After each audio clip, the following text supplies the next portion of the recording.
Hello and welcome to this first look exploring session looking at Alaham by Sir Fulke Greville, a play written towards the end of the 16th century, sort of 1598, 99, 1600, somewhere around there. It's one of two plays, what we have from Sir Fulke, and it's a play which I know very, very little about. And it looks like from a distance, it looks like a Turk play. So there might be some problematic material. We don't know, but we're going to find out as we read through it with this wonderful select group of readers today. So reading Alaham as well as Hala and Malice is. Hi, I'm arrogant. I don't know what day it is anymore. Reading Heli, Caine, and Craft is Rachael. I didn't know I was playing Heli. Oh yes, I have it written down. Hi, I'm Rachael, actor on the East Coast. Yes, not to be confused with Hala. There are some similar names.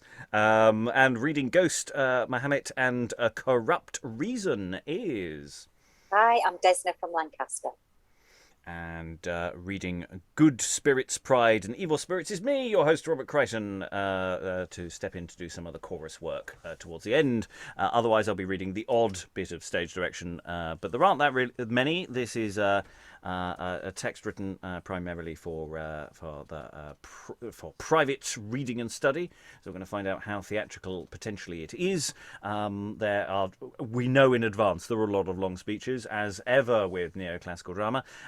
Let's see where it goes. So the prologue to the play is A Speech of a Ghost, one of the old kings of Ormus. Thou monster horrible, under whose ugly doom, down in eternity's perpetual night, man's temporal sins bear torments infinite. For change of desolation must I come, to tempt the earth and to profane the light. From mournful silence where pain dares not roar with liberty, to multiply it more. Nor from the loathsome puddle Acheron, made foul with common sins, whose filthy damps feed Lethe's sink, forgetting all but moan. Nor from that foul infernal shadowed lamp, which lighteth Sisyphus to roll his stone. These be but body's plagues, the skirts of hell. I come from whence death's seat doth death excel. A place there is upon no centre placed, deep under depths, as far as is the side, above the earth, dark, infinitely spaced.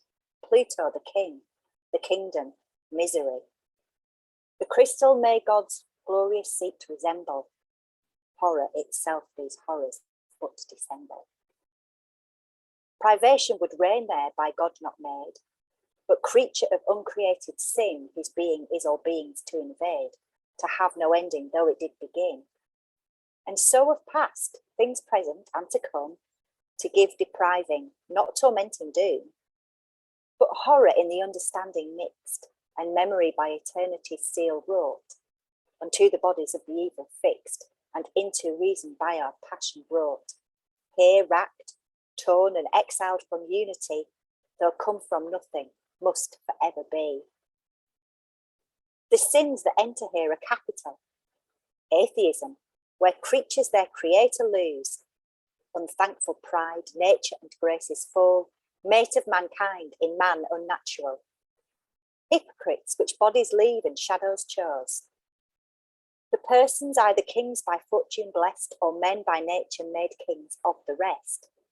Here tyrants that corrupt authority, counselled out of the fears of wickedness, cunning in mischief, proud in cruelty, are furies made to plague the weaker ghosts, whose souls enticing pleasure only lost. The weaker kings, whose more unconstant vice their states unto their humours made a prey, for suffering more than kings to tyrannize, are damned, though here to be, yet not to stay. For back they go, to tempt with every sin, as easiest it the world may enter in. Myself sometimes was such, almost my state. I bear the name, yet did my Basshas reign. Trusts to few windows are unfortunate, for subjects growing full is princes' wane.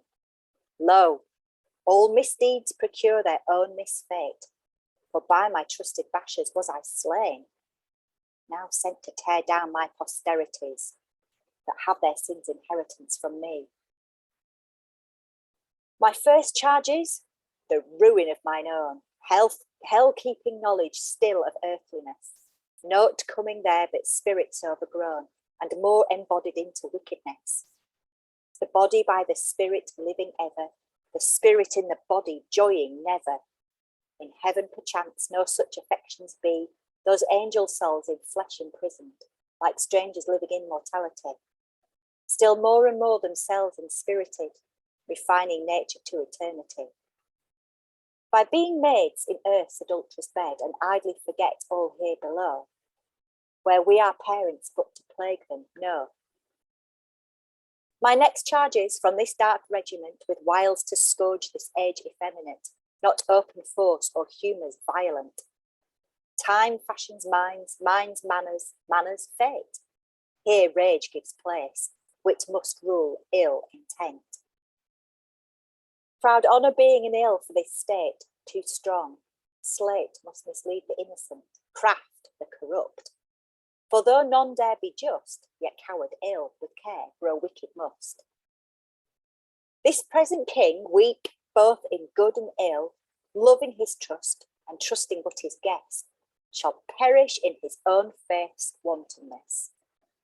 Betrayed by Alaham, whom he knoweth ill, yet to beware lacks active constantness, a destiny of well-believing wit, that hath not strength of judgment joined with it.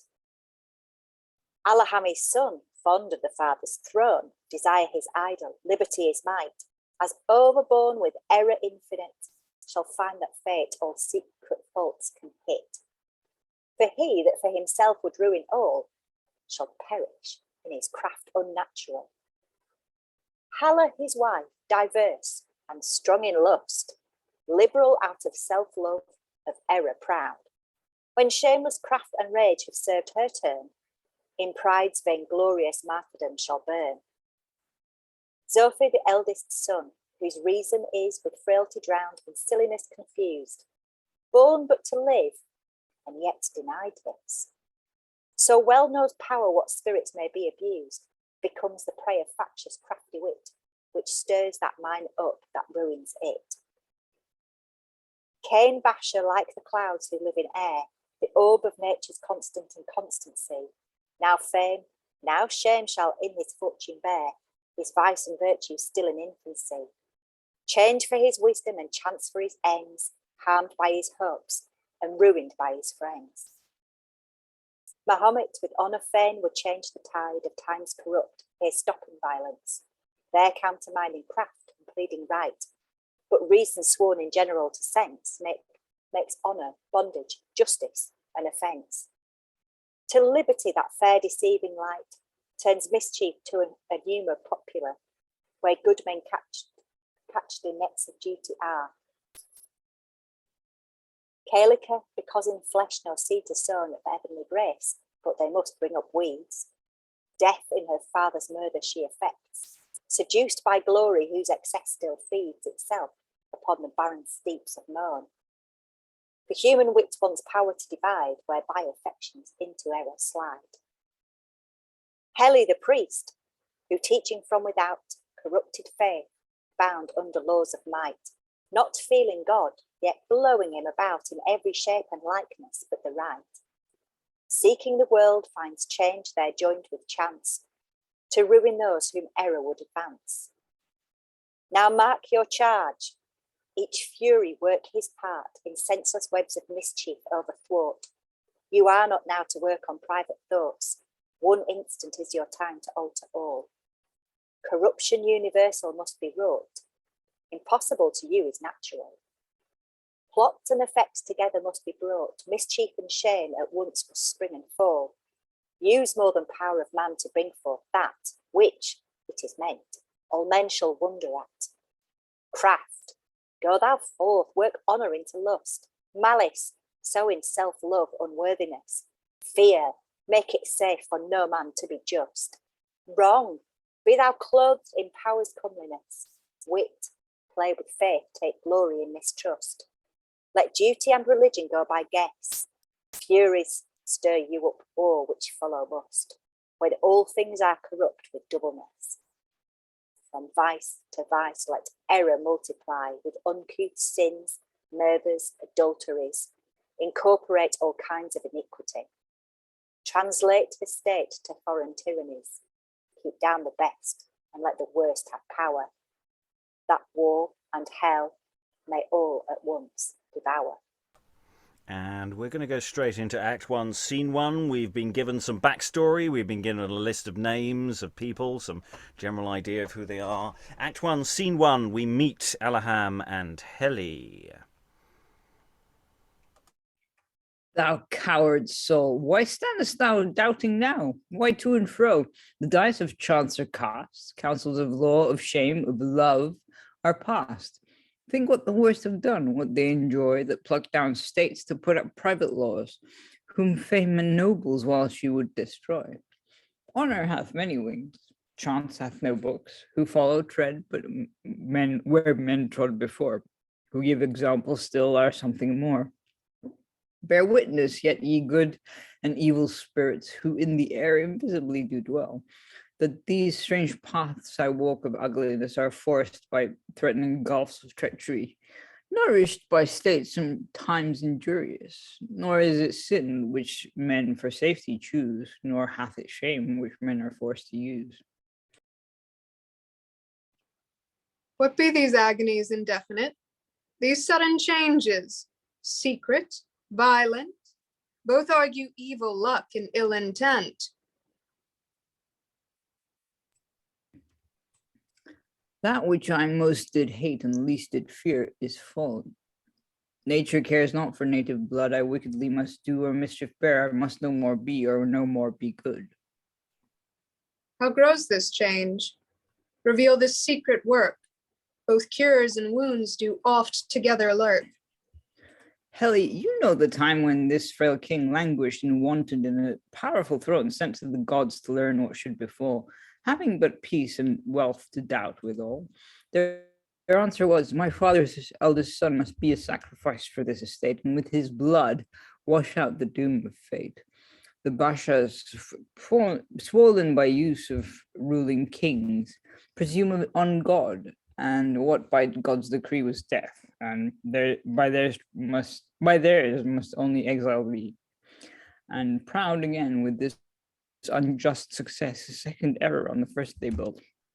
And he that lives against the heavenly doom must now not live, but reign, yet only reign. To put down me they fear, for him they scorn. Is innocency to no other born? And must my right and royal blood abide, traitors to be my lords, the dead, my king? Is honor to so many monsters tied? Shall I not live, except I scorn to live? Well, the choice is left to kill or die. The best estates do but in hazard lie. 'Tis rashness to commit our right to chance. 'Tis madness at the worst to fear mischance. Unfold this factious cloudy mystery. What cannot help, yet will experience be. The days be fresh when all the world in hate with Mahomet's supreme authority, the Basshas idly lived. No former of state observed, no councils held, no majesty. Weak spirits did corrupt, the strong did rust, worth withered up, the craft was only in trust. The court a farm, strange, ominous, ill sign. When public states to privateness incline, such was my father's frail simplicity, as wanting judgment how to stand alone. He, passion-led, could love and trust but one. The world saw all was naught, yet I saw fear would, while it murmured, mischief's counsels keep. So blind are men, or with respects asleep. Envy wrought more in me and made me know this passion in the king, which did advance Mahomet above the reach of overthrow, had counter passions, change, inconstancy for wit and malice possibility. I stirred the king with envies of his slave, for great estates enlarge not little hearts. My charged suspicions, which no answer have, power still concluding all in evil part. With kings not strong in virtue nor in vice, I knew truth was like pillars built on ice. Factions besides I in the Basshas moved, and in their diverse wits my malice cast. Conspiracy with good success I proved, for kings are easily led away with many that hearing all want strength to judge of any. Thus we exiled him with pretense of state, whom it is true I for myself did hate. But now when Mahomet was banished hence, his fellow Basshas fond of government, to rule their prince with his name they intend, and mine heirs it seems succession's friends. For while I by my brother's exile stood, they hide their minds to undermine the more. And much to me in petty things they leave, that craft in good apparel might deceive. The craft and power against you thus combined, how could you shun or work the Basshas so, as they might leave to seek your overthrow? I found their craft and made my good of all. Some I did win, the rest I did disgrace, even binding them by what they gave to me. So great the scopes of brave ambition be. Nor stayed I here, but as a man in doubt to trust this fickle art of men too fain, where many wits to keep one kept subject are. I forthwith sought on fewer heads to lay this wardship of the king effeminate. A far less servile course for me, that meant to steal in change into this government. This made me think of Caine, whose spirits I saw officious were, already entered grace, pleasant and fit to multiply a place. The scruple that divided him and me was fear he did too much possess my wife. With private scorn I weighed with public ends, and saw who will not see needs no amends. For he to hide his fault straight puts on faith and care of me a badge of servile lust, which ever endure those it pleaseth must. In him I did accept the sacrifice of ruling him that ruled this waning mass, who cannot bear what can be bring to pass. Now, though by him the present state I gained, yet to my after ends this gave no aid, for their foundations only were by fame, on people's loves and wonders to be laid. How little princes' favors help the same, they know withal. They know that mark what feet men go withal, who while they rise in grace and credit fall. The people then it was that I must seek a future, not a present use of power, nor not strength established, but the strength to change to all, but only those who work it strange. With this, Caine's place had no affinity. It presaged being of the kingdom's fall when kings trust anyone to govern all. His nature less, for it monarchical was, sharp, narrow-humored, only fit to arise by that which people hate, crown flatteries. Since nature therefore cannot change her face, to think one fit for all were foolishness. To force an installment experience fears, since wit may take of each the fruit it bears. Of Mahomet I then bethought myself, whose absence pity had, and as in sex the present errors I do prepare a place for masked change to show her pleasing face. So did the hate of present government forget his faults, as they forget their wounds. I saw that he alone did fit my ends. Occasion mother is of truest friends. My ends were not to broil the present state, nor leave obedience in my father's days, but after he was dead to dispossess my brother, whom the heavens did depress. Chance wrought me good, lest it should work me fear. I meant to go beyond the ways of spite, both stay and win the world with Mahomet, who can stir are the fittest means to let. My father I did move, removed, and sped. Fear made him pitiful and folly kind. In passion's orb most patient to be led, each argument begat another mind. Doubt had no memory, offense was dead, distress seemed safety, likeliness did bind, for in these captive wits, born to be thrall, who sees one thought beyond them seeth all. Mahomet returns, but whether deeply shrined within the hollow abstracts of his heart, his malice lay, or that ambitious kind be easy for itself from all to part. Respect to me and honor laid behind. Finding this king to be but humor's art, he takes his soul and miracles he shows, restores the lost, the established overthrows. My eldest brother, whom the gods forspake, laws had deprived, exiled, and men forgot, he straight calls home, and dares to undertake that which audacity believeth not. An error of good meaning, apt to trust. For want of ill enough, I perish must, and am I born for duty's sacrifice, to watch for change of times or God's revenge? Is patience scorn, and hazard yet unwise?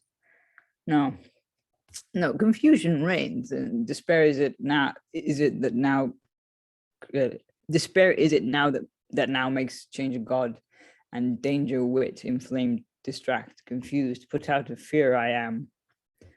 Visions I feel of their better hopes arise, malice and rage whose heats had barrenness are, with ambition of revenge made wise. Birth, chance, occasion right good fortunes be to some, and wrong can all these be to me?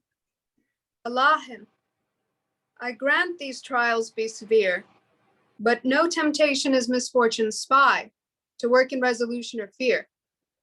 Attend your father's death, to hold you there, before to undermine a monarchy is hard. Besides, judge you your own intent, for such your brother is in this to you, as you before unto your brother were. He hath his own, and you live out of fear. Who measures hopes and losses by the truth goes ever naked in this world of might. Mine be the crown, my brother's be the right. Will yon exceed his mischief whom yon blame? When evil strives, the worst have greatest name. Goodness is only at the greatest, best. Those mischiefs proper that exceed the rest. Thou art but one, for all a sufferer be. That one is more than all the world to me. Faults to the state all private faults exceed. My wounds then heal when all the earth doth bleed. Let Father move thee. Pity thou the state. Father descending kindness signifies. Our state is there where our well-being lies. Fame ever lives and ever will defame the ruin of thy father and his crown. They ever prosper whom the world doth blame. Shame sees not climbing up, but falling down. Yet fear thyself, if fame thou doest not fear. Revenge falls heavy when God doth forbear. Then only giddy be that be above, and will look down to doubts when they be there. Shall the name of king overthrow a king's estate? Hath public good no friend? Shall private fear of one weak man make all unfortunate? No, dear Heli, I God's champion am, and will my father for a while depose, lest he the kingdom we the church to lose. Alaham, if hands you on your father lay for private ends, and make the church your stairs, by which you climb your own ambitious way, your glory will be short and full of fears, since nothing for the church is done amiss, and nothing well done that against her is. So be the God eternal my belief, as I my father from his state depose, only for fear the church should honor lose. But Heli, judge not things with common eyes. The church is one link of government, of noblest kings the noblest instrument. For while kings sacred keep her mysteries, she keeps the world to kings obedient, giving the body to obey the spirit, so carrying power up to infinite. But here with us, the discipline is stained from form lost, truth scandalized with novelty, lovingness with craft, and faith with atheism, honor and zeal with curiosity, the worst best used, shame carrying honor's face, and innovation king in every place. Down must these minds to be set upright, misfortune pieced, grows more unfortunate, and parents' laws must yield to laws of state. And see the means. For though the end were good, yet for a private man to change a state, with monarch's slights to alter monarchy, seems hard, not impossible to me. Impossible is but the faith of fear, to make hope easy fetch belief elsewhere. Yet lest these sparks raked up in hollow hearts should spread and burn before their fury show, keep on the course which you have used to go. Preach you with fiery tongue, distinguish might, tyrants from kings, duties in question, bring twixt God and man, where power infinite compared makes finite power a scornful thing. Safely so craft with the truth give light, to judge of crowns without enameling, and bring contempt upon the monarch state, where straight unhallowed power hath people's hate. Glance at prerogatives indefinite, tax customs, wars, and laws all gathering, censure kings, faults, their spies and favorites. Holiness hath a privilege to sting. Men be not wise. Bitterness from zeal of spirit is hardly judged. The envy of a king makes people like reproof of majesty, where God seems great in priest's audacity. Thus keeps a God, for be he true or no, mixed faith so works on man's idolatry, that man minds in bonds, bodies delight in woe. Religion carrying men above respect, for what thing else can stand in self-neglect? And when men's minds thus tuned and tempted are, to change with arguments against present times, then hope awakes and man's ambition climbs. What hope can blot the fear of prince's power? Taxes and scorns of Basshas government, which under kings make present times still sour. Hope leads the ill, and they the innocent. These hopes are poor, for fear is with them mixed. All fears are weak where any hope is fixed. Dissolve, 'tis true, you may with envy fear. Craft, treachery, contempt, neglect not build. These sands will no foundations bear. These engines are to mine, not erect. Will you a father, can you a king throw down? Or suffer that the Christians wear his crown? The Christians with what faith or policy can you call in? Such remedies are ill, for what they conquer, that enjoy they will. Besides, the force lies in Caine Basshas' hands, and Mahomet wealth, law, and government. What way to them?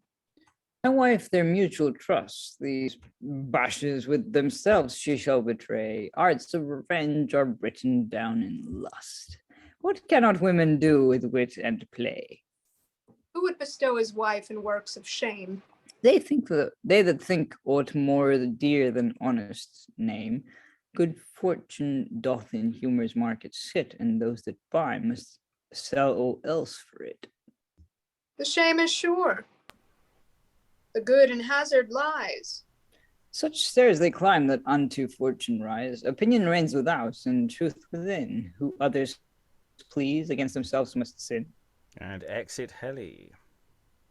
You spirits then grown subtle by your age, not you that do inhabit paradise, whose constant joys most unacquainted be with all affections that should make you wise. No, I invoke that black eternity is apt to put in action as devise. Help me that have to do with prince's power to pluck down king with king's authority and make men slaves with show of liberty. Free hope from evil luck, revenge from fear, ruin and change adorn you everywhere. And there we pause. Alaham will remain on stage and be joined by Mahomet in a moment. Okay, this text is quite opaque a lot of the time. It's weird because we have this prologue which actually does a very prosaic sort of laying out of here's Alaham, here's Hala, his wife, there's Sophie, but with each of those pen portraits of those people doesn't quite tell you who they are or how they relate to each other or things you would sort of seem to be expected to know, because this is quite a complicated political setup. We've got an old king whose power is waning, who doesn't seem to be doing anything right. We've got one of the sons who's on stage, Alaham, who is basically talking about, we need to take him on, having a chat with the high priest about this, and talking about Mahomet and Caine, who are rising powers. They have power, but they're not necessarily part of the royal family. But I'm not quite sure what the plan is, and I know there's some sort of relationship going on between Alaham's wife and these two, but it's quite odd. It's genuinely, it doesn't explain what it's telling us. And that's quite an achievement, actually. This is fascinating in its opaqueness of sort of going, I kind of know what you're saying, but you're not telling me what you're saying. Because all of the bits are there. There's something here, but I can't get my hands on it. Thoughts from the room. Did I sort of vaguely sum up what I think's going on? Did that sort of make sense? I think that's what's going on. I've been reading summaries, so I've sort of cheated a bit, but it's not giving us that data. Thoughts? Who wants to leap in? Desna, you were a ghost for ages. Come back from the grave. I'll come back from the grave and tell you that I'm not. I kind of got that the ghost gave us a cast list, if you know what I mean, and a little potted thing of each of the major players, but I'm not sure I understood where it was all going, apart from probably a fight about something. I'm intrigued that so the ghost says something in the monologue at the beginning about Hala. Was it? Well, I can't find it now. Hala, his wife, diverse and strong in lust. And then the Alaham seems to come back to that and say basically he's going to use Hala to seduce these Basshas and yeah. So I'm feeling for Hala. I don't know if she's on board with this plan. I don't know if there's backstory there as well. I suspect there probably is. Yeah, I get the impression there's a lot that hasn't been properly told to us yet. I mean, again, it starts with this sort of depiction of hell, and it seems to be there's a horrible pecking order to hell. You've got to make sure you put your towel down first thing in the morning, otherwise you are not getting access to the hot coals. And there's something. It's striving for this kind of neoclassical oeuvre, which we have done quite a lot, but it's just not quite telling us. It feels like style over substance a lot of the time. It's just not giving us. And also, I don't like being this negative. I'm normally trying to be terribly positive, but the verse is not singing for me at all. I mean, some of that may be the punctuation. To be fair, it's weirdly punctuated, which may be giving people weird false starts. Most of that is authentic punctuation, so there may be the odd error in there, but that's how it was laid out, and I didn't know what to do with it, so I just left it as was printed. I'll go to Eric, then Rachael. To be fair, I think it's quite surprisingly been bouncing along, even though we've not done a lot. Like, we've only done one scene plus the prologue, and I feel like it's very, very quick. Like, it's sort of easy and sort of easy to read compared to the 14 years we were doing, like with Seneca, which is just like sort of it's different, but yeah, because you mentioned neoclassical stuff, and I think the way Alaham is planning to overthrow the situation is basically, well, his brother has been banished, as was basically predicted, so he's the one who has to sort of take control. And I think he's trying to, aside from using his wife to,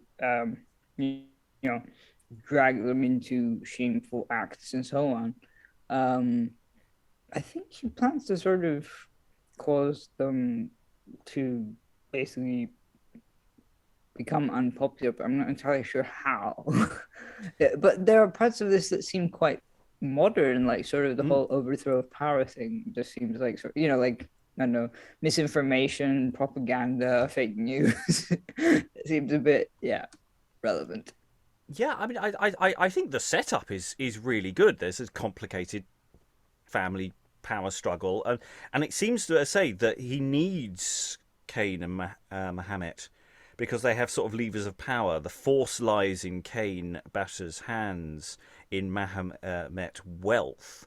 And I think that's the thing, that he needs them. You know, he may be of the royal family, but he doesn't actually have any levers of power. So that seems to be the logic there. And yes, there's the elder son has been banished for reasons, and that's sort of going on. Rachael. Yeah, I was gonna say what you said, that it is difficult, like, because some of this really does seem like they leaned too heavy into the poetry and the abstractness of the poetry, that and I think maybe whoever wrote this is either on the younger side, or this is one of their first long form poems, because like I think you can write like this in a short form poem, but like for a narrative poem, sometimes it works against it, because there's no compromise between the experimentation with the words and the needing to get the message across for clarity. He's in his mid-40s. He writes 2 plays in relatively quick succession at the end of the 1590s. So, but yes, in that sense, I don't know that much more about his wider output. Certainly in terms of drama, there's only 2 plays coming about the same time. Eric?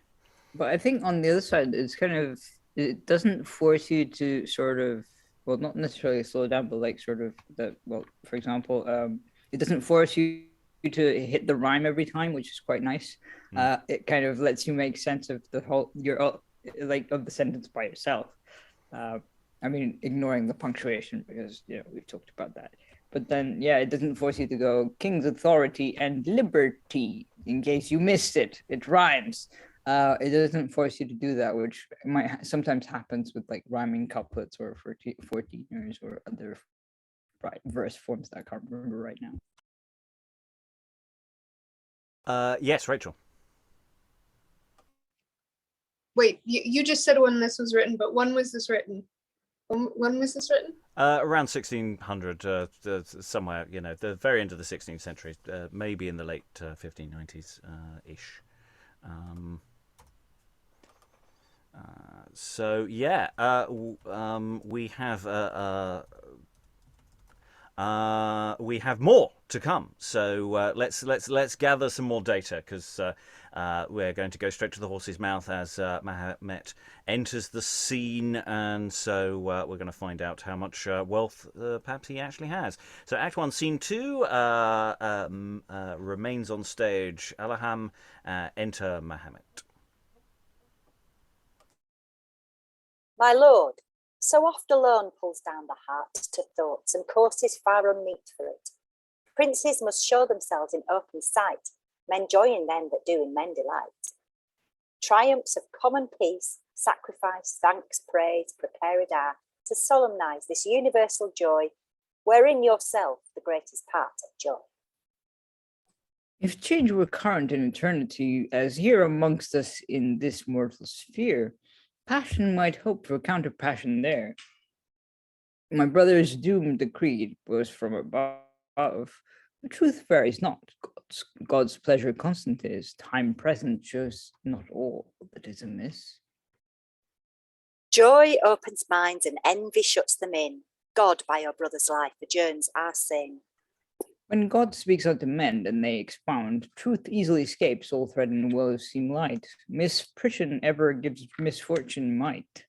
For power is proud till it look down to fear, though only safe by ever looking there.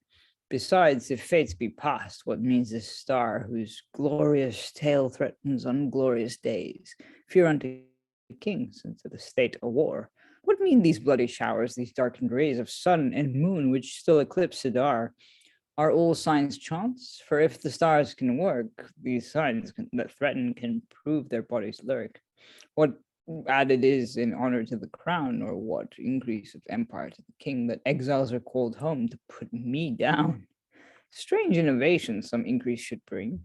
Kings fondly else tempt God, and trust to chance, where change and hazard nothing do advance. Your brother's fault was only prince's fear. One ill example hurts to many work. God's law it was whereby he was deprived. My elder brother's right was but the law. Change in estates is like unto a sleep, which but itself can nothing constant keep. It is no change to give the elder place. The wounds are new, the present right deface. The second born are not born to the crown. A hope which our God sets up dare pull man down. Alaham, our God's decree did not exile thy brother. It was heavenly mystery, which faction construed to impiety. When I returned, I saw foundations laid in prince's faults for Basshas' tyranny, who keeping both the prince's heirs alive, the one exiled, the other envious, would make each plague to other, both to us. I wrote and overcame the prince's hate, restored his son, and in his son the state. And wast thou then called into grace by me, to be the mean that I should ruined be? No, Mahomet, that labyrinth thy heart, artisan of craft, great empire of deceit, the plague of all inferiors and the bait, in prince's frailty shall not drown this state. Sense and thy wrongs alike be general, the prince's power cannot protect them all. When flattery gives scope to tyrannize, extremes then from extremities do rise. The giddy head that sees with dazzled sight imagines all the world to turn about, and rage, which to yourself makes yon seem great, is less to me than if you did entreat. Who truth do only but to hate it know, they nothing fear but only to be good. Unthankfulness is ever valiant. So. To them God thankless seems, no thankless is, that sacrifice believe to do amiss. If wrongfully you had not banished me, to whom could my return thankworthy be? Our God seemed wroth, and fame spake strangely still, that sure my wife did worse than dote off thee. This was dishonor, wrong, and loss to me. Yet I distract with good belief and fear, detest her could not, love forbade it me. Love her I did not, for mistrust was there, while I suspected her, I hated thee. At length, 'tis true, I got thee banished, if not revenge, at least security.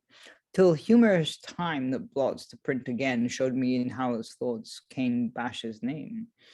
I called thee home, and though I scorn still bear by fame, who when she lies recanteth not, yet I forgave the shame and pardoned fear, brought thee good luck where good turns are forgot. And is it a turn of that you owe for you to work your patron's overthrow? Alaham, put off this fruitless peevishness of expectation lost in ill desires. For you, in witness of my thankful heart, the government of old Ormus I got, and by possession man's hope loseth not. Alaham, besides, judge both your thoughts and state. King's children are no kings. Authority goes not by blood, she sets another rate. Use is her king, grace her affinity. Then look not in desire's earnestness. Impossible is easy there, wishes effect. The future great, the present ever less. Comparison still carrying up the eye to make all that we have but misery.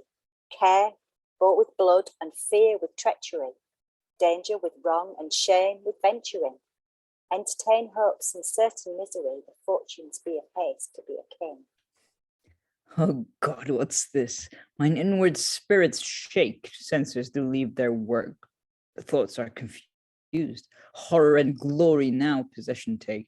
New visions to my darkness are infused. Like Delpho's maid, I find a mighty work. My heart with more than itself doth resolve. What I think, speak, or do is not mine own.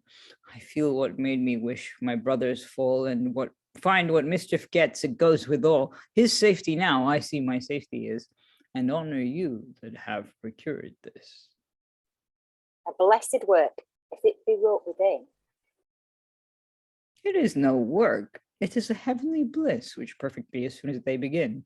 Spite, thou impostume of aspiring hearts, whose nature is that if the bag remain, the wicked humorous straight will fill again. I will lay open thee and all thy arts. It is no shame to say we were amiss, since man doth take his name of that he is. Thy life is sought, nay, more thy death is sworn. By whom? By them that hate, because they love, and either's kindness do in mischief prove. What is my fault? That thou of fault are free, What his reward? their love that malice thee. Where lies my hope? To kill or be killed. A wicked choice, where mischief is the best. Is there delight in shedding guiltless blood? What moves the wicked else to hate the good? Who be the men? I to myself am free, but faith forbids to tell what others be. Disperse these clouds. Sorcery is evil's friend. Neutrality hath never noble end. Tell me their names that I my foes may know, and you with honour from ill friendship go. I witness take of these light-bearing stars, wherein the dooms are laid of man's desires, no lack of hope or power to conceal. Remorse alone doth them and me reveal. My wife hath compassed Caine so cunningly as he hath sworn, you by his hand shall die. Incredible it is to think men never change. To think they alter easily is as strange. Upon what grounds should this strange malice move? Upon what grounds do men begin to love? What moved Caine? That which I may not see, for they love well that do and hate agree. Are truth and friendship but ambitious traps to feed desire with all that she can get? Are words and good turns but heart's counterfeit? When enemies bid enemies take heed, they trust not them, yet they will beware, for disadvantage grows of little care.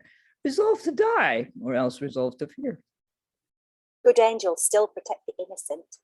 Hell would have all if harm were ill intent. Mischief still hides herself from them she hits, in hopes and fears of unresolving wits. I well know Caine, his nature to excess of good or ill is forced by industry. In others' spite lies his impiety. Appease your wife, for that must lie in you. Call up the dead, for that is less to do. A woman's hate is ever dipped in blood, and doth exile or counsels that must be good. Reason and truth shall plea to her for me. The eyes of rage itself do only see, and truth serves unto rage but for a glass to deck herself in, and bring spite to pass. Reason to rage is like hands to a sore, whose often stroking makes the anguish more.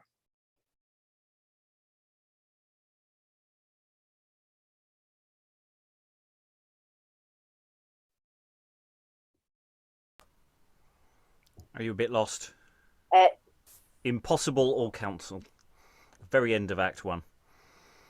Before the chorus. Do we have a page number? I don't Apologies. have page numbers on mine, I'm afraid. So, somebody else tell us a page. Eric, what page are we on? I've got it. Excellent. Sorry about that. It's all right. Impossible. All counsel doth refuse. Let Caine be killed, and then my wife accuse. My heart shall first take counsel with my fate. If it foretell the worst, it teacheth fear. If it divines no ill, how can it hate? If what shall fall it feels not, I must bear. The time grows on. The king I know makes haste. To sacrifice to God the common joys are made much dearer by the sorrows past. And they exit, and we close with a chorus of good spirits. We that are made to guard good men and bind the ill, see both miscarried here below against our power and will, as if the earth and hers were to the worst left free, and we made subject by their curse to death's black colony. Yet is our Maker strong, and we his first creation, whereas the state of that dark choir is merely our privation. Whence doth this odds then grow, which seem all master all, since we are more than nature is, which they much less by their fall? Are we not diligent, or is the good not wise? Shows truth less glorious in the earth, and her ill picture lies. Then audit us in gross, we at least we equal be, and if in minutes men seek out true inequality, compare words with the life, eternity with time, insulting pride with humble love, pure innocence with crime. And if these in the nature equally be weighed, the one lives ever building up what others have decayed. So that to make and mar is our true difference, to marry expressing finite power, to make omnipotence. The object then it is, from which these odds doth grow, by which the ill o'erweighs the good in everything below. And what is that but man, a crazed soul unfixed, made good yet fallen not to extremes, but to a mean betwixt, where like a cloud with winds he tossed is here and there, we kindling good hope in his flesh, they quenching it with fear. We, with our abstract forms and substance bodiless, image by glances unto him our glories, their distress, and in prospective maps make ill far off appear, lest it should work with too great power when it approacheth near. Beauties, again, of truth, which those ills conceal, with optic glasses we reflect on man to kindle zeal.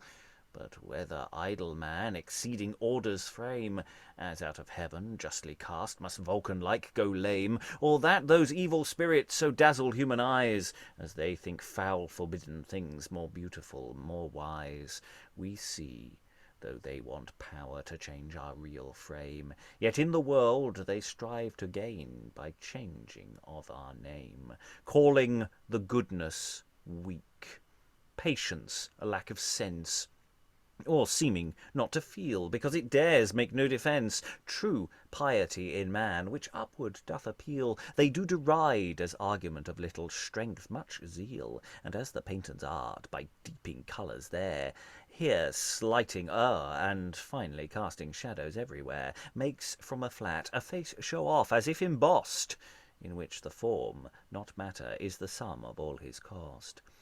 So take these fairies from, or add unto our mean, with art's fine casting shadows, till they seem to change us clean, and make a picture which they covet should excel, and which yet to be like must lose the life of doing well. This image is their wit, and so their deity, which, though not keeping one shape long, in all would worshipped be.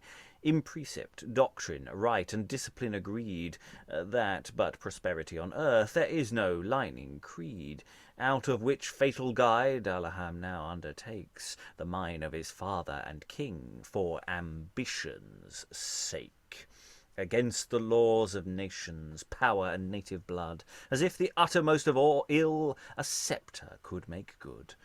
But mark how vice still makes example her own fate, for with like mischief Hala shakes both him and his estate. He in his father's bowels seeks an earthly throne, whence she supplants his heir again with bastards of her own. He makes wrong triumph over right and innocence, she makes her lust religion's lord, confusion her defence. Thus, as that tyrant who cut off the statue's head, which bare the name of Jupiter, Olympian christened, even by this scornful act, to what was God in name, taught people to encroach upon the sacred monarch frame. So while the swollen pride of this Mahometan, by wounding of his princely race, plays false with God and man, he in it doth disperse those clouds of reverence, which between man and monarch seat keep sweet intelligence. And while he would be lord of order, nature right, brings in disorder, that devouring enemy of might, which with her hands unweaves what time had wrought, and proves what power obtains by wrong is ever dearly bought, so that all grief and joy is in this tragedy, to see the ill amongst her own act unprosperity. The corn fall to the ground, the chaff in sieves remain, which of the corn was once, and yea, cannot be corn again, but as their ancient mates and sudden kindled winds, broken out of watery clouds, wherein they were enshrined, afflict the sturdy oak, are heavy to the reed, and equally spend out themselves with good or evil speed. So of these windy spirits, which wander in the air, by their malignity to blast both what is foul and fair, whether they prosper do or fail in their intent, their ugliness disclosed is, their violence is spent, while we uphold the world, and we all but one, by legions of those angels cursed, could not be overthrown. Yet among stories, as the authors wins no praise, which truly write, but they who time with flatteries do please, so in man's muddy soul the mean doth not content, nor equally the two extremes, but that which fits his bent. This makes some soar and burn, some stoop and wet their wings, and some again commit excess even in indifferent things. For who maintains one vice to multiply another, incestuously begets more heirs upon his own first mother, and in Venerian acts as concubine and wife only express that difference which pictures do from life. The act being all in one, and but the same in all, save that the bondage of the vice delighteth to enthrall. So in man's choice suppose his ends indifferent, the good and ill like equals ways, yet will the worse content. And thus it is for the good spirits.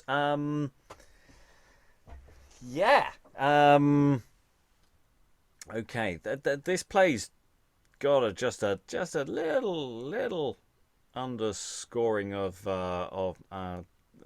misogyny, it feels, against Hala there. There's just a soupçon, just a wee hint that they're quite disapproving of someone who has affairs that she seems to be doing quite a lot of. And I had very little idea what I was saying at the beginning of that speech. Once we got to Alaham, he's going to try and take on his father. I felt on far stronger grounds, but I was very lost. I was very, very lost. Whereas, the scene with Mahomet and Alaham, thoughts? How are we more on a level? Are we sort of with it?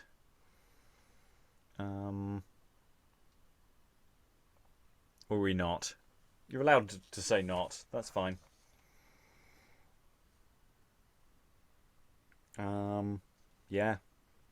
Rachael.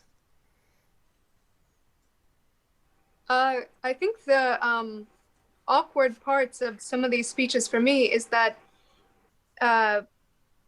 yesterday we were doing the 14ers, we were doing the Seneca.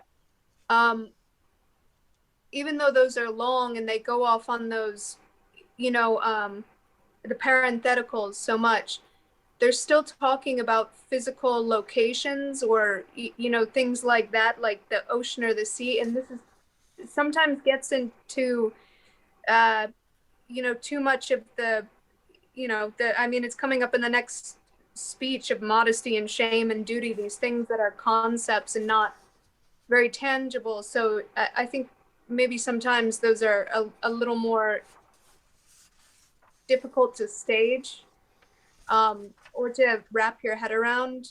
And there's something about the guy, the way this guy writes about people that's very judgmental, that doesn't seem to be coming from the chorus's perspective or any one character's perspective, but rather just a moral judgment. And it really does feel like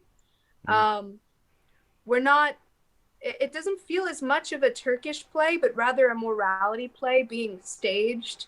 with the dressings of a Turkish play, if that makes sense. Yeah, I think you're right. He's taken the seed of an incident or something that is supposed to have happened earlier in the century in another country, and is sort of running with it. There's because it's quite vague about how the court actually functions and their actual religion and everything there. Is kept quite deliberately vague, and I'm sure there's probably some sort of deliberate political resonance to do with things happening in or something. I don't know, because I'm struggling with this one. Just a note, yes, I'm going to ask Desna to read Hala because you're absolutely right. I have accidentally had Eric talking to himself, so we'll keep continuity at Alaham going forward. I think that works. So yeah, bit judgy in places. Yes, Eric. What I'm trying to work out is Mahomet the older brother of Alaham, and then just sort of No, he's just some guy. Okay, he's just some guy. The way he's it was been written, having an affair with Alaham's wife. Yes, and then he's like, "I'm just if you consent to me using Hala to sort of bring down the Caine Basshas dynasty, it's that might be easier than having an enemy who wants to kill you." It's just I know that manipulation felt a bit Lorenzo-ish from Spanish tragedy. Yeah, there's a lot of that kind of influence bouncing around there. I think Rachael. Yeah, I guess I mean, because we just read Ben Jonson last week, and there were parts where his semi-chorus felt very controlling, but even though maybe I don't think this is the same. I mean, I think the guy is very controlling with his writing, but I think it comes from even though he only has 2 published plays, I think there's I was watching something about this guy who was a script doctor. Like he worked in LA and for people who were doing their screenplays, they would go to him to see what was wrong to get them, approved by a studio. And he told them that anytime you're writing, you're working with your core wound. And I think that goes to a lot of different art. And I think this guy has something very personal. And even if he's writing in a political way, I think there's a lot of personal stuff that's in this that's really coming out. And because of that, it's very distracting from the material, because even though Jonson has his own things sometimes, I think that's because he's a staunch technician and, adherence to tradition. I think this guy is just, he's just got something that's really an issue with him that is blocking my suspension of disbelief for his characters. Okay. Yeah, I'm just checking to see if he's got a wife. I don't see anything. I'm sure he probably did, but not in the book I was looking at just there. I just want to Google. Right. Anyway, we should move on. Guy maybe has some issues. Act 2, Scene 1. We've heard a lot about her. Let's see what Hala has to say for herself. Enter Hala alone. I will no more smother confusedly this inward war, where modesty and shame would subject sense to duty's tyranny. Wronged with doubt I live, a wife to lust, a stranger both to honour, love and trust. My friends despised, my servants made my spies. No way but by betraying me to rise. Is this the only right of womanhood? Then no base men in whom all love is lost. That wit moves wit, power, fear, hate. No farther bondage hath a wine's estate. While Mahomet, that faithless hypocrite, canker of love, all ill in one that man showed love to me. Alaham was wroth, a husband's honour touched. He vile, I worse. The eyes of jealousy seeing her own disease in him and me. But since this wretch with his aspiring craft to Alaham hath falsely sold my shame, my injuries and dishonours arc his fame. And shall this traffic of ambition thrive and bury us in modesty alive? No, Caine. For thy example I resolve to study spite and practice cruelty. Scorn else will grow their sport, our foes their fame, that glory to deceive and joy in shame. But what means this? Alaham hastes to the crown. He tries, moves, break all that will not be bound. These only stand which help his father down. Wife is a private name. Ambition's ways lie not within the bounds of love, but use. When things are ripe, I must be overthrown. And shall I lose myself in idle lust? Each vassal is as great as queens in it. Princes have strength, they heir for empire must. What fear I then? Fame that is great is good. Hazard all men behold with reverent eyes, and must we only in remorse be wise? No, no, my heart and state do more embrace. Purple shall hide my lust, crown my shame. Passion with passions hath such unity, as one must ever be another's frame.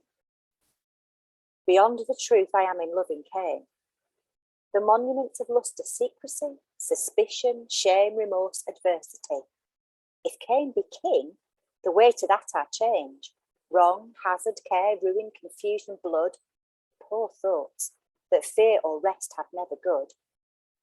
My part is strong, I build upon the vice, question the yoke of princes, husband, law. My good success breaks all the links of awe. Then chance, be thou my friend, desire, my guide. My heart extended is to great attempts, which if they speed, eternize shall my fame. If not, 'tis glory to excel in shame. Lo, where my husband comes, now reason must disguise these passions, lest I lose my end, who hides his mind as to himself a friend. Act 2, Scene 2, enter Alaham. King of myself, redeemer of our fame, what secret clouds do overcast your heart? Counsel and time do both work one effect, and either cure or clear what we suspect. My wounds can have no cure. My fears have cast nature and truth into affliction's molds. The works of time and counsel both are past. When hearts once from themselves are run astray, chance must their guide be, violence their way. Chance is not cast in moulds like other arts. Their counsels but the hope of rashness be. Advice did never any man betray. If truth be lucky, counsel is the way. If counsel be the guide of undertaking, our powers best with our own wits to agree, where both the means and ends together be. Who trusts his passion, multiplies his care. All pains within, all cures without us are. If you captive be, I speak with all, and from my passion into yours I fall. My state of mind, goodwill and homages, my being, reverence my end, your will. Self-love itself pays tribute unto this. If love have power to leave and break her vow, how can I trust that? How can I trust to that you promise now?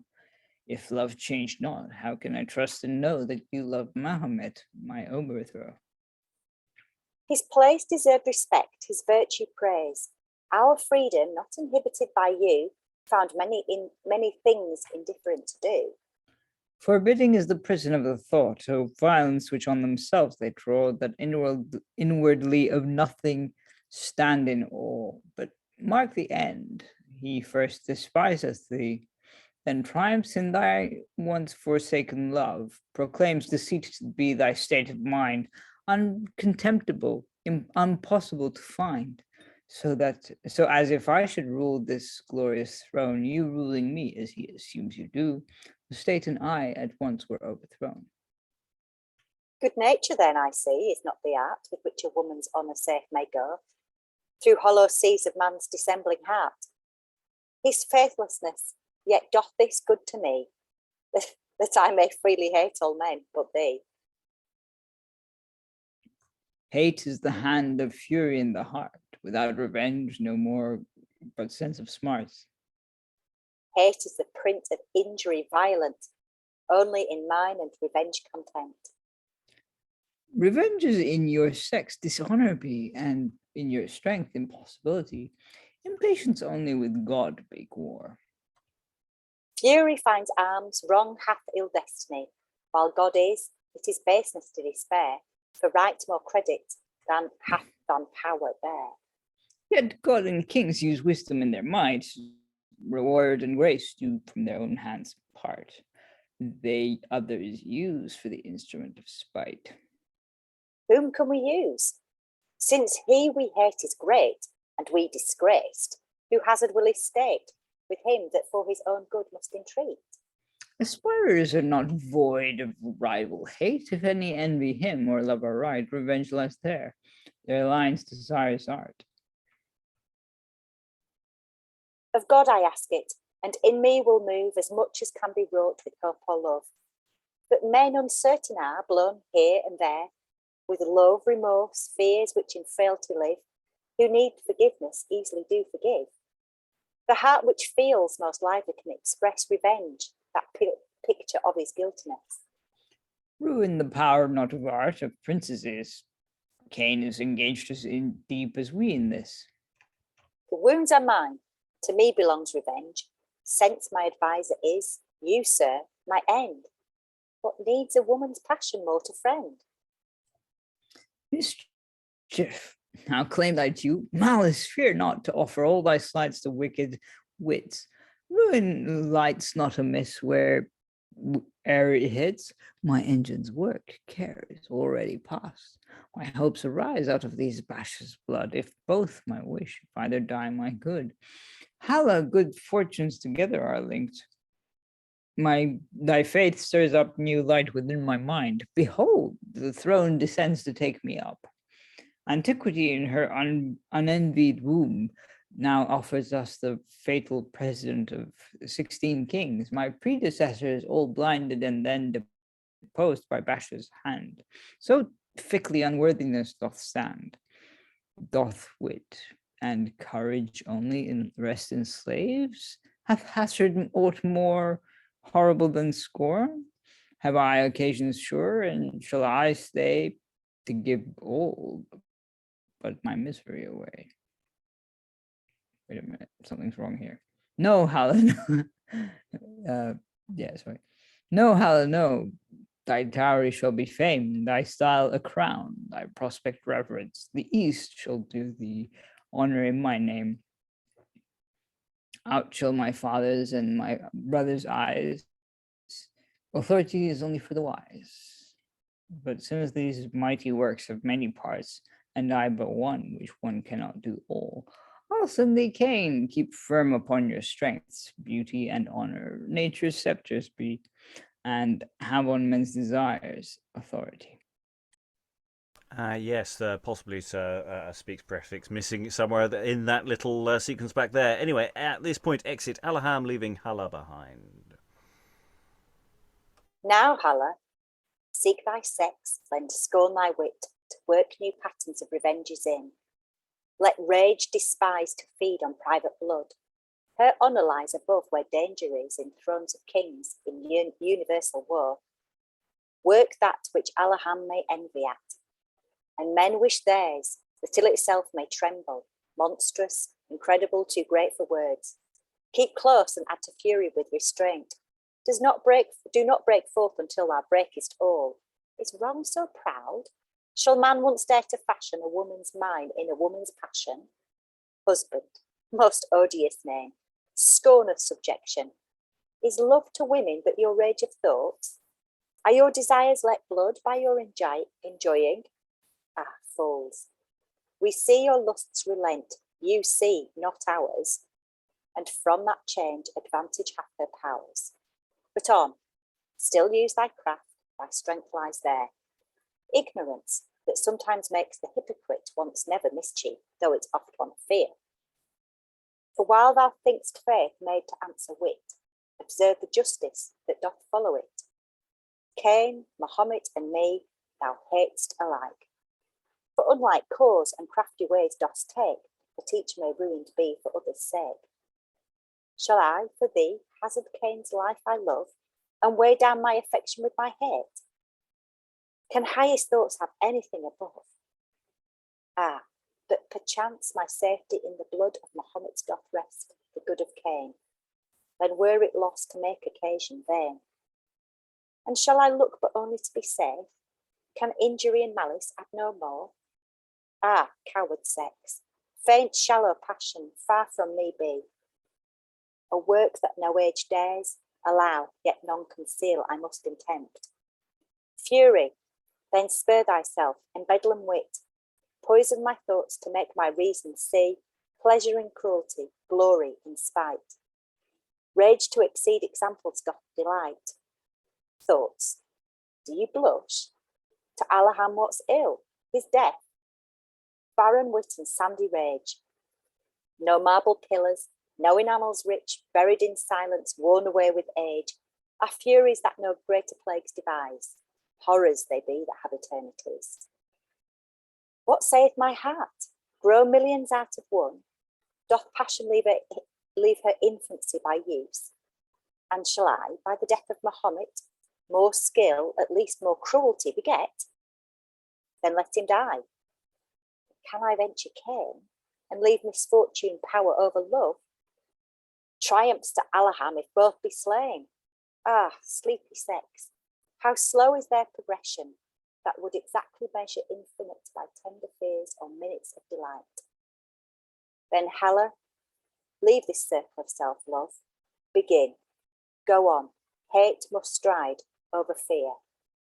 Who are secure and nothing venture, all things must endure. For Alaham that traitor's overthrow, my rage is yet too young to work upon. What to resolve of him, I dare not think, till this great frame wherein our fortunes lie be sure linked unto prosperity. Then shall occasion horrors strange devise. Fools only lose their ends to tyrannize. Act 2, Scene 3, and Hala remains on stage. Enter Caine Basher.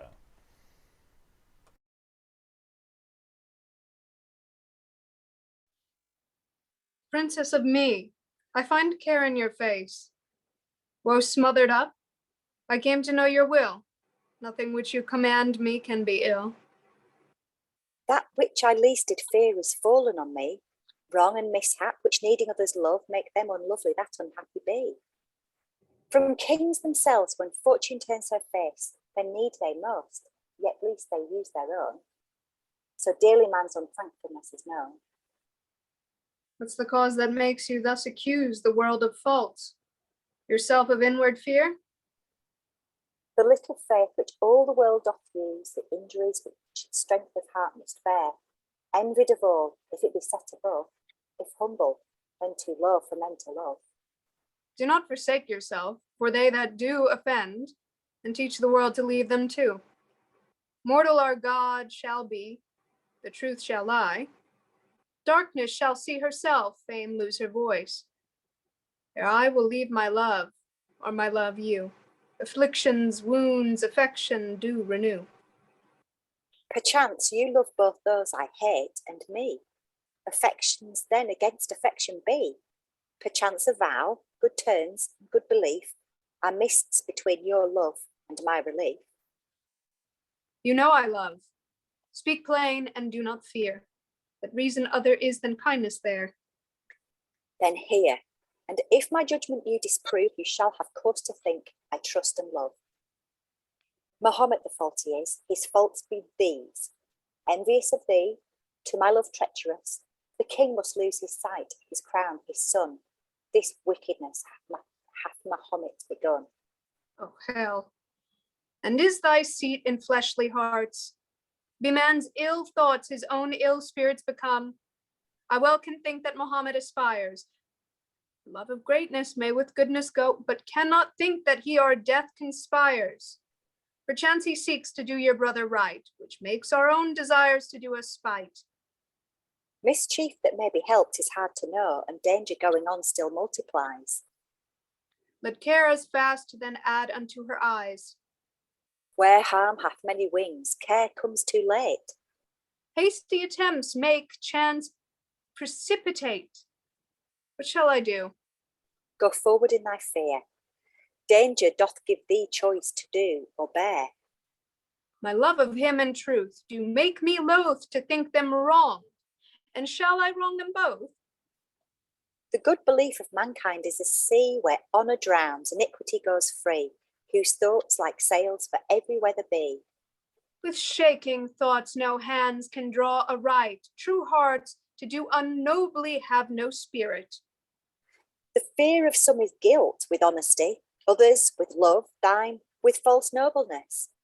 Yet think not, coward wit can hide the shame of hearts which while they dare not strike for fear, would make it virtue in them to forbear.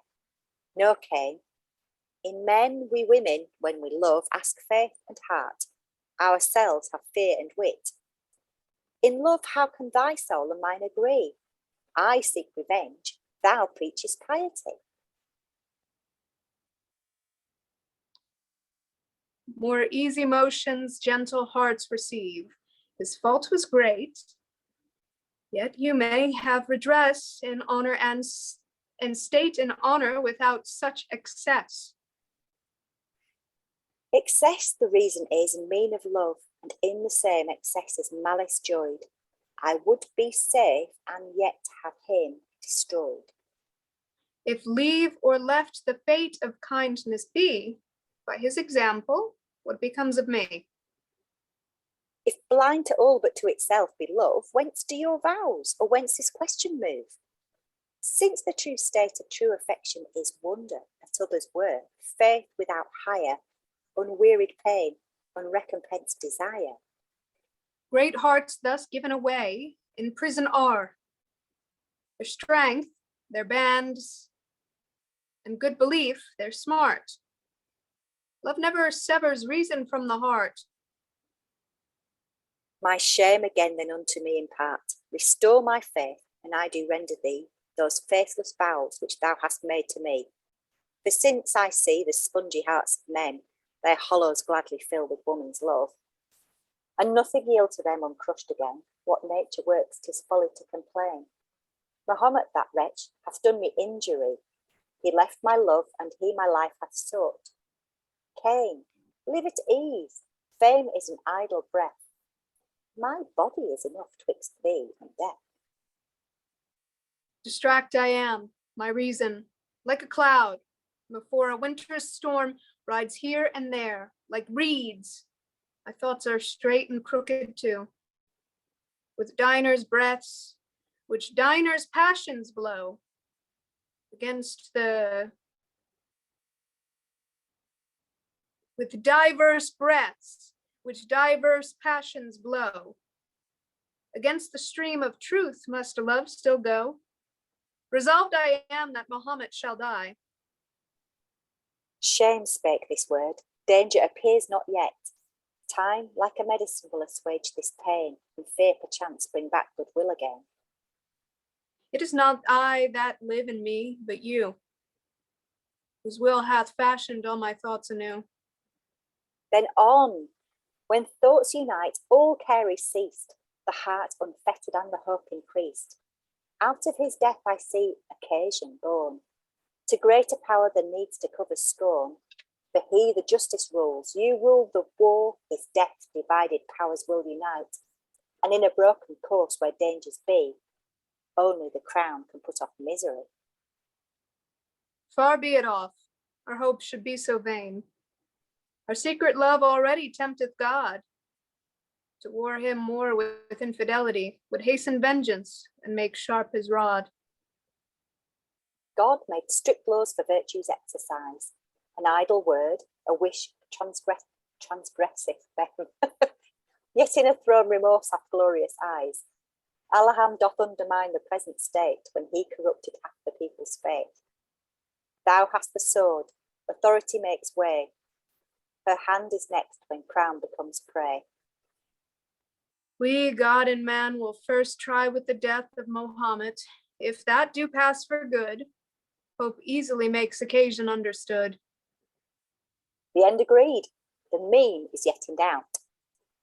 By sword, That will be easy to describe, danger to miss and hard to do without.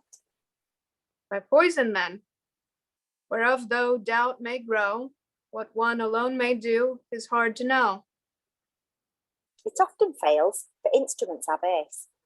Slaves have too slavish hearts, a Basshas name is like a superstitious hallowed place. Men must be forced or wise, but force the same. By these two hands that will not fail their heart, it shall be wrought, if poison miss, the sword shall compass it, when chances often scape, at last they hit. Fortune and love, both gods of human might. You like adventure, see it rightly placed. You live in kindness, see it not disgraced. Exit Hala. What I have vowed, both God and nature hate. My heart misgives. My soul doth prophesy that evil thoughts procure an evil fate. But my love I gave, and it gave me.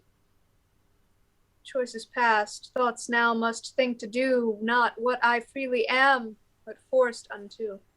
And we'll just pause before he encounters the person he's just promised to murder.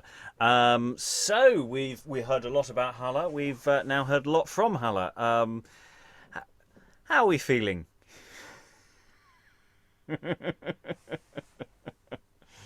Oh, hands suddenly fly. I'll go to Eric, then Rachael. I feel like I need to sort of maybe like I don't know, like a PowerPoint of like who wants to kill who and like the relationships between them and that kind of thing, and then like just as they're sort of slowly killed off or whatever, their fate ends up being. Just like sort of like a body count in the corner, just so, like you know who died. Well, nobody's died yet, so but there will be a body count coming. You know, spoilers. There will be some death occurring. But yeah, so Hala is Alaham is trying to work Hala. Hala is trying to work Alaham, and Hala is now basically gunning for Caine to do some murdery takeover stuff. So yeah, in quite problematic ways. Rachael. Whoop, whoop. Okay, I was just gonna say it reminds me of something like what do you call it? Was it the Tragedy of Miriam that we read? It's sort of like you know, Hala seems like this sort of Salome figure, or this play also. I mean, this scene that I really felt this was a nice scene in a certain way. The communication they were having in conversation back and forth, it really made more sense to me than, you know, some of the other passages that we're going through. So I wonder if there's, well, you said there's one author, so I wonder if he's just weird at exposition or something like that. And it also kind of reminded me of the woman who did Cleopatra and Antony, like the tragedy of Cleopatra and the tragedy of Antony. So the tragedy of Antony was translated by Mary Sidney, and she commissioned Cleopatra from Samuel Daniel, whereas Tragedy of Mariam is Elizabeth Carey.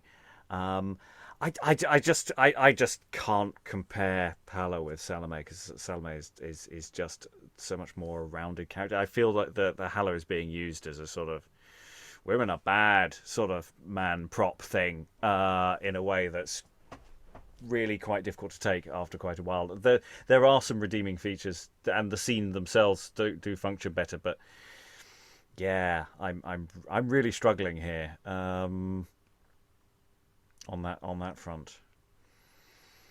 But I mean, all of those examples are closet dramas in the same way, or as this, in that sense, you know, that they are aiming for that neoclassical vision, and you know, and as Eric said in the chat, you know, we've never had more than two people on stage at any one time. You know, one person enters, one person exits. That's the structure that we've got here. There might be more than two people on stage later on. I can't remember. Rachael, and then we will move on because we've still got quite a chunk to get through. Yeah, maybe also that's why this one scene made more sense to my brain, because for Caine and Hala to be together in the same room alone and have it be a two-hander scene makes more sense because it's the intimacy of it. I feel like when Alaham or some of these other people are out on stage, even if it's behind the scenes court scheming, that if there were more people involved in the scene, it would give it more of that public feel. Even though it could be something like secrets, whispers behind a pillar or something like that. Yeah. Oh yes, it is very private, isn't it? There's, and this is always what gets me about closet drama and literary drama like this. They're so enthralled to sort of the Senecan example that they don't seem to twig that it's a book. You can have as many people on stage as you want. There's no budget for actors. I always find this really weird. At least Ben Jonson grabs the literary side of things by the horns and just says, I'll put all the things on stage because it doesn't matter, when he expands his plays. But anyway, that's a separate beef. Let us go into the final scene and the chorus scene of this. So Act 2, Scene 4. Caine is still on stage, having second doubts about what he agreed to do. But enter Mahomet. Whoever have... Sorry, no, I was just clarifying. Played by the same person who was literally just like... Whoever have observed the work of spirits may see how easily men slide down to ill. The world hath strange examples, false delights, which make our senses nets to catch our will. Who then with men for every fault falls out, must hate himself and all the world about. Behold, the man I speak of doth appear. Retire aside, stand close and mark what succeeds. His own destruction, or else mine, he breathes. Caine, what is it that thus your mind distracts? Counsels of honour alter not the face, hearts only think with pain of doubtful acts. And care they line that must for many care, and such the best and greatest ever are. They purchase care unto themselves that know the weight of care, and yet will it embrace. If care be grievous, why usurp you so? I live but to obey the prince's will.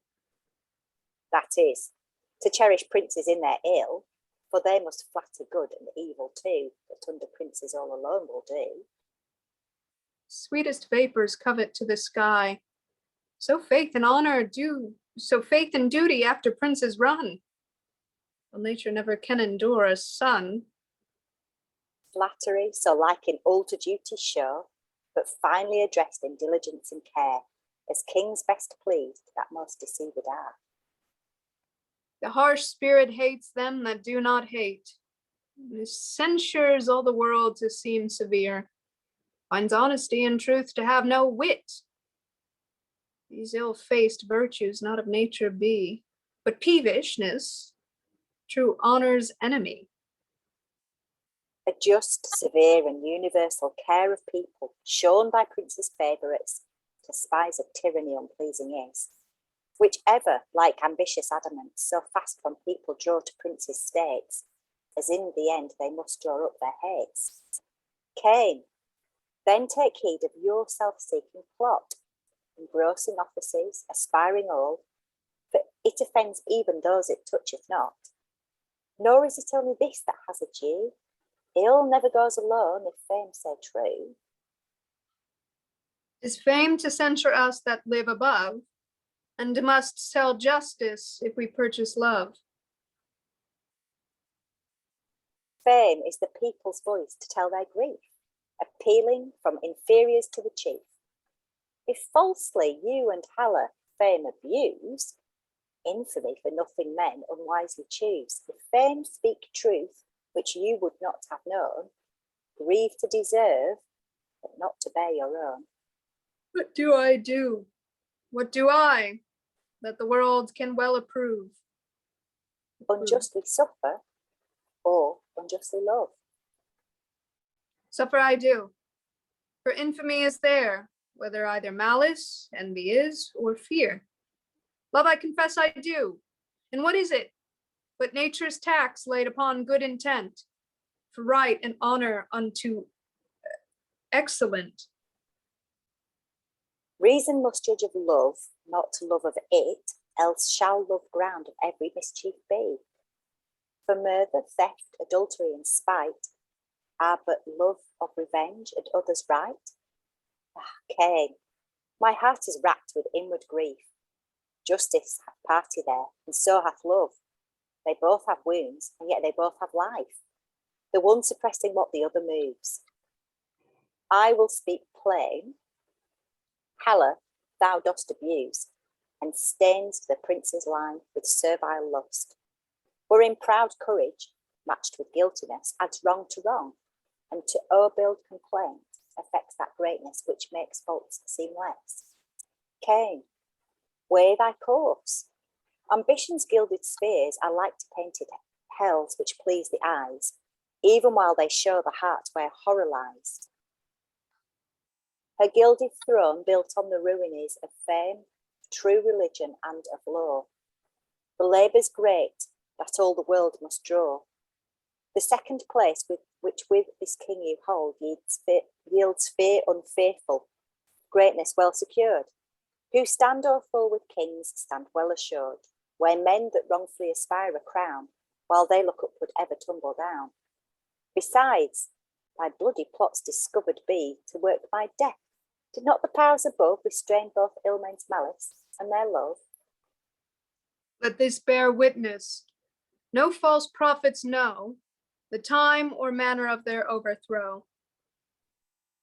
Nay, let thy life in his power thou wouldst kill. Prove God gives seldom good success to ill. Behold, even nature's just accusing spies now make thy face blush forth thy guiltiness. Remorse begets strange contrarieties.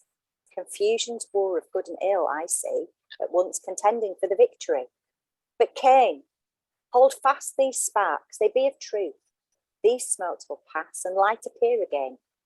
Shame it past is honour, error is virtue's book, where knowledge doth above temptation look. What ugly music inward discords make! Thoughts laid asleep of long do now appear. Even half my power conjures me for his sake. What's this? Methinks I feel shame grow dear. Hate of myself and desolation breed, where joy and pleasure I was wont to feed. Who lose their evils lose their own despair, out of which loss new hopes of honour rise, to show the world desire with better eyes. What can I hope? My fruit of better wit is but to know I failed for lack of it. Shame is in that I leave, and that I do, the fault is only mine, and only I, as sacrifice unto you all, will die.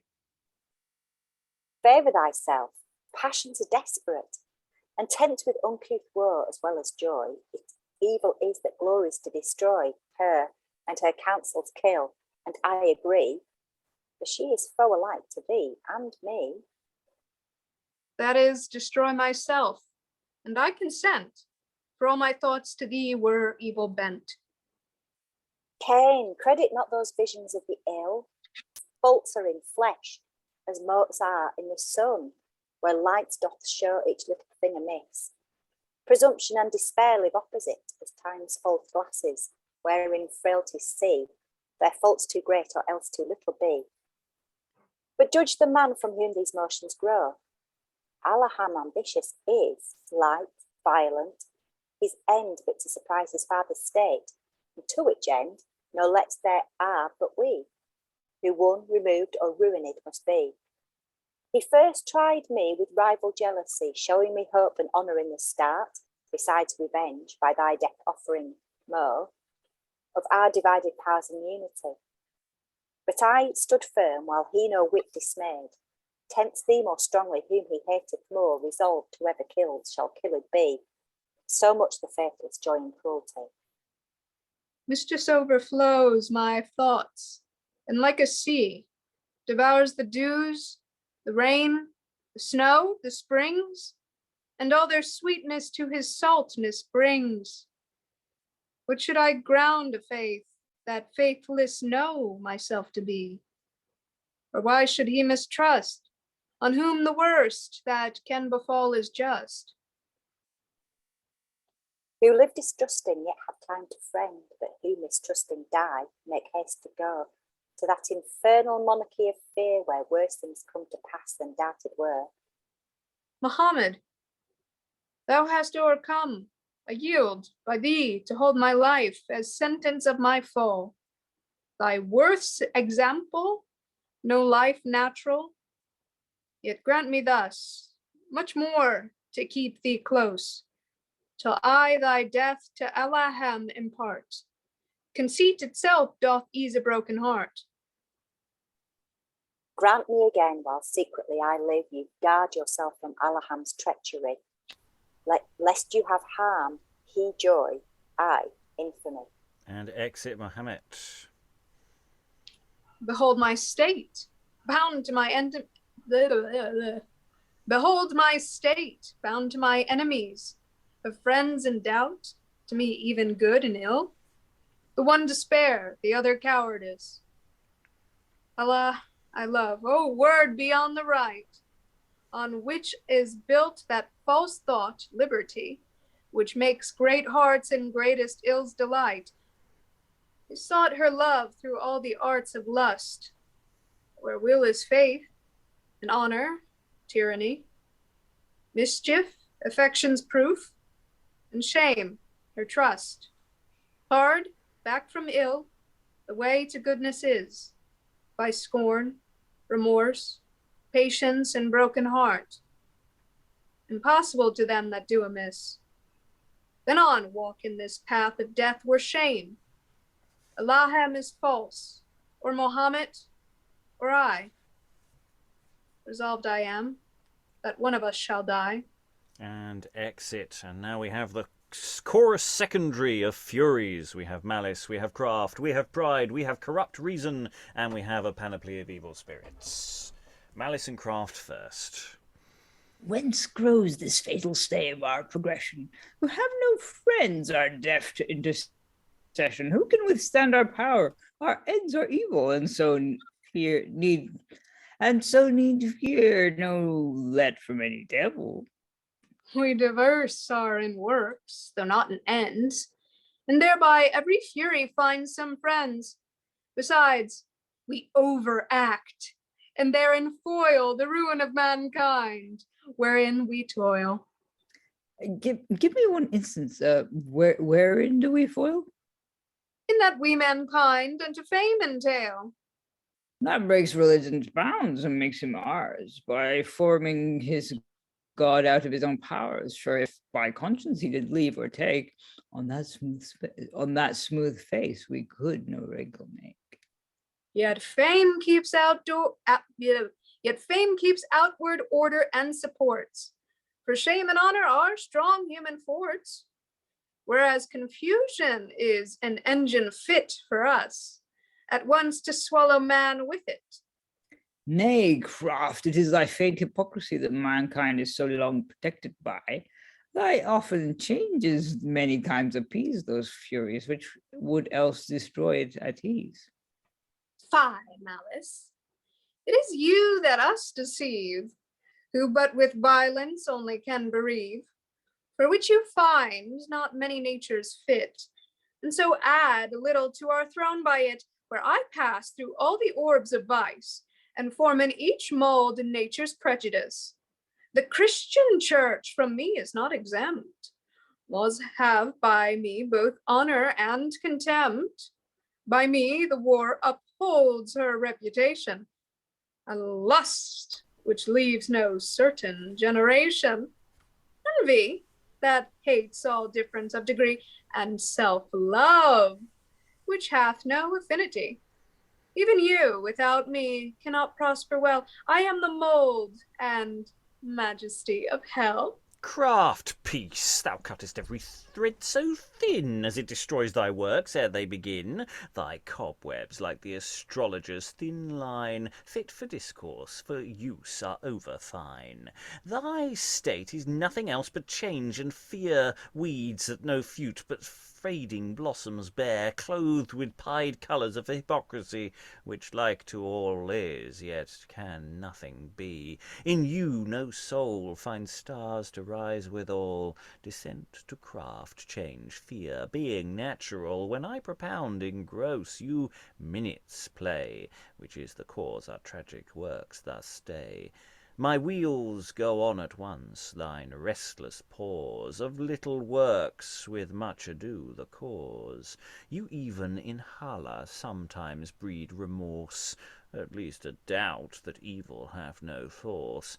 Thou makest Caine an undertaking slow, who must to serve thy turn like goodness show.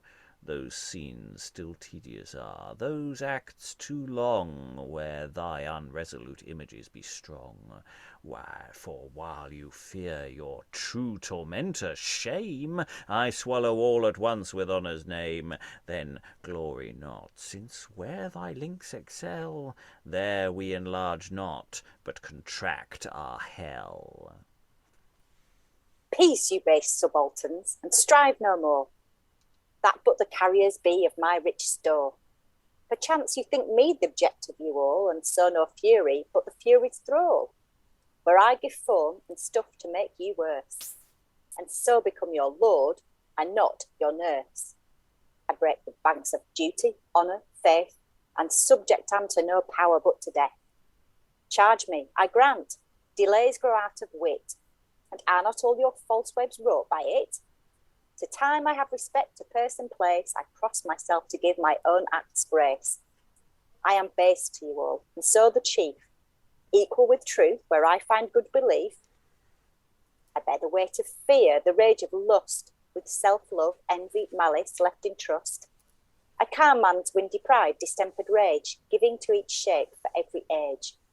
Wrong I attire in purple robes of might, that state may help it to be infinite. And who is fitter here to rule you all than I, that give you being by my fall? Know therefore all you shadow-loving spirits, who have no being but in man's demerits, that infinite desires and finite power at once can never all mankind devour. Though men be all ours, and all we but one, device yet cannot build or stand alone. Be it man's weakness that doth interrupt, or some power else that cannot be corrupt. Or be there what there may be else above, which may and will maintain her own by love. Yet have we scope enough to mar this state, and to the ever-being what is late. As men in your names image ugliness, to check beloved children's wantonness, when they would have them do things all forbears, and call you when they know you are not there. So I enamel your deformity, making all your excesses like to me, that you may believe this to be true. We are not like, but what am I but you? Reason you mar our mart by coveting not to be equal with us, but our king. For though you now like Roman augurs be, who but your staff have no true mystery, yet do you strive to rule, add or diminish, and idly so protract what we would finish. Else how could Alaham or Hala stay so long from making to our ends a way? Lust's open face this age will easily bear, and hope here current is to all but fear.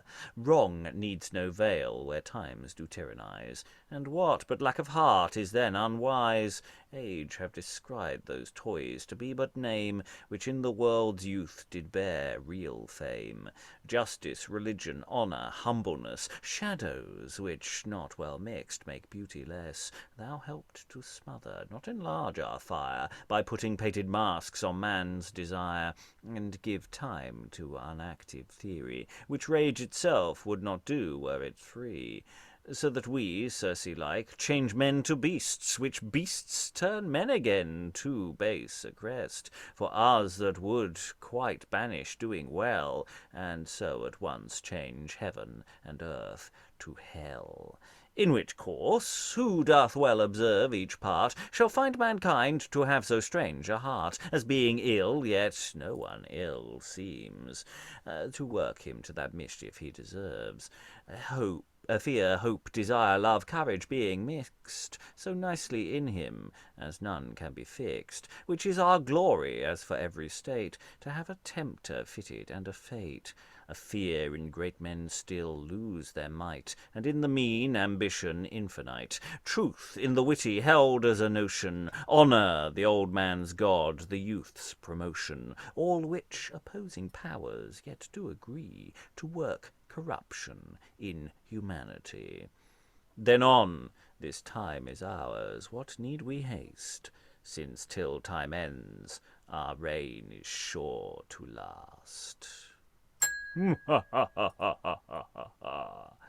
on much firmer ground this act. Act 2 generally has functioned better. I mean, it's not unproblematic that, in a sense, the most effective scene has been two men going, hey, shall we not do what the wicked woman wants us to do?